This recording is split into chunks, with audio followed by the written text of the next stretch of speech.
Okay, so today I want to talk about, I don't know, I'm just going to babble for a little bit. Maybe the plausible title for this will have to do with keeping your sins in perspective, or maybe it might be about on keeping my sins in perspective. So there are basically two kinds of moralities in general, okay? I can get more complex than this, but I would rather not just IQ signal in this video or in any of my videos. I want to break down ideas as simply as I can. There is micro-morality, which pertains to how I'm virtuous or sinful as an individual. So while we're on the topic of sin, you might discuss succumbing to lust while you're alone and you're a man with healthy testosterone levels. And then there's also macro-morality, which pertains to how I'm virtuous or sinful as part of a group. Okay?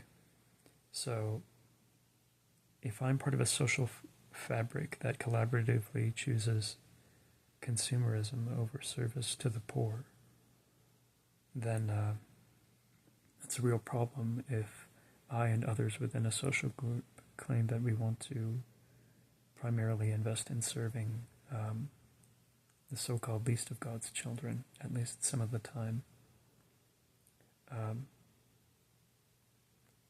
So this is not about capitalism versus socialism. I'm not actually interested in those debates, but it's about maybe a style of incentivizing or rewarding volunteerism in ways that are seldom discussed.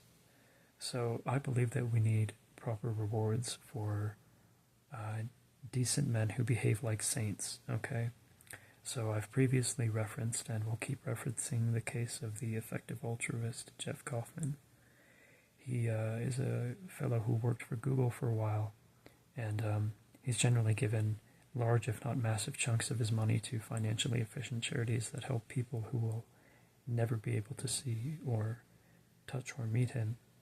And he's persisted in being remarkably selfless with his resources while he lives kind of like an ascetic lifestyle with his wife and kids. And, I don't claim to be an effective altruist myself. I have some fundamental disagreements regarding what are appropriate cause areas for morally ambitious human beings. But as far as I know, Jeff got maybe a couple articles and maybe a video interview worth of coverage, and then he kind of disappeared back into obscurity outside of the effective altruist space, while certain celebrities that manufacture music that makes young people become degenerate hedonists rake in millions of dollars, okay? So I'm not angry about that. I understand how human incentives work.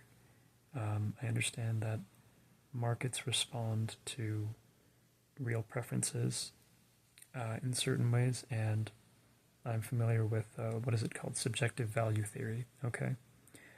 And you should look up what that is. But we cannot simply let people like Jeff, or say a legitimate wannabe saint within a Christian community, or an upcoming tzaddik within a Jewish community, receive temporary praise and then disappear into obscurity. We need to find ways to give these people rewards on terms that suit their natural temperaments. Because if we don't produce a virtuous feedback loop between celebrating them and having them become exemplary figures to others within their respective communities, then we're not really going to create a whole lot in terms of transferable virtue that leads to incontrovertibly pro-social forms of ethical consequentialism. So this is something to think about.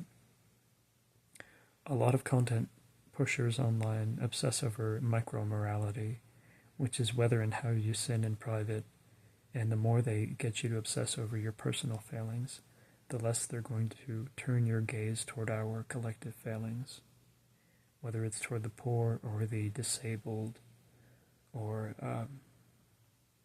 people who are the victims of all kinds of mistreatment and injustice, okay? Both on domestic and foreign grounds. All right, thank you for watching and have a good day. And God bless you.